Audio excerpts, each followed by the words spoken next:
I feel very grateful. I've always been having that much fun. Like and also I have tons of days where I'm not having fun, and I'm very stressed and anxious. And I came home last night from just like a wonderful trip, and I'm missing my babies, and I can slather on the mom guilt and just wear it like a heavy backpack and look around a house I just moved into that, I finally just got rid of the smell one place, but then this is broken and then that's broken. And there's like I can, but I can look at the world that way and only look at the things that can be very frustrating. I also think that I can also see really wonderful, beautiful things. So, and there's also something to be said that Instagram and social media is just the highlight reel. We know that this is just a highlight reel. I'm not someone who airs my grievances, and that's just me. And I understand that for some people that works for them. Yeah. And I think that that's wonderful. You know why?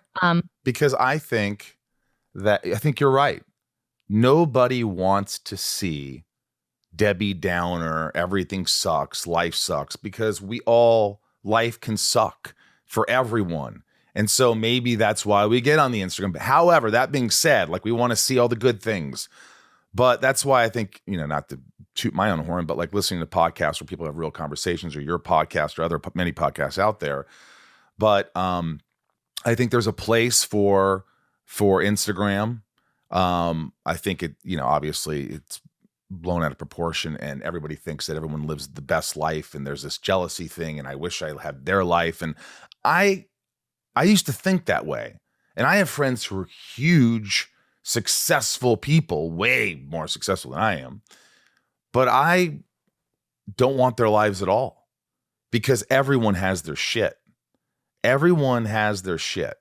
But I don't think you want to air that shit on a platform where everybody could see it. It's okay to say, hey, I've been through this, blah, blah, I can relate that. But like, but Instagram is that place where you go and you're like, oh my gosh, that's funny. That's hilarious. And you just, and you just keep clicking for the next great thing. But every once in a while, all those happy things, then you hit something really sad and you're like, oh my God, that's tragic.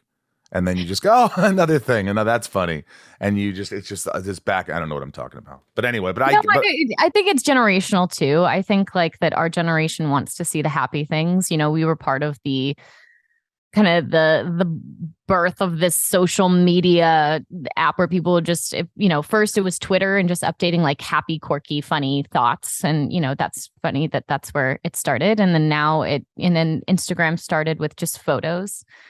And it's, turned into other things. I think for like a younger generation might see it as an opportunity to feel less alone. But then just parallel to that, they could also see it as an opportunity to feel more lonely because they don't see themselves in the videos that are being curated to them, and it's making them feel bad. So it is like you have to pick and choose. You have to. It's kind of like a radio station. Like you have to go through the radio, like or for the children listening, if there are any. It's kind of like your Spotify playlist. You gotta like go in and curate your own playlist that's going to make you feel really good. Because I mean, it can get to the best of us too. I mean, I've definitely gone on social media and had that feeling of like, oh wow, look what's happening. I've had that FOMO of and fallen into the comparison pitfalls of. That's the worst.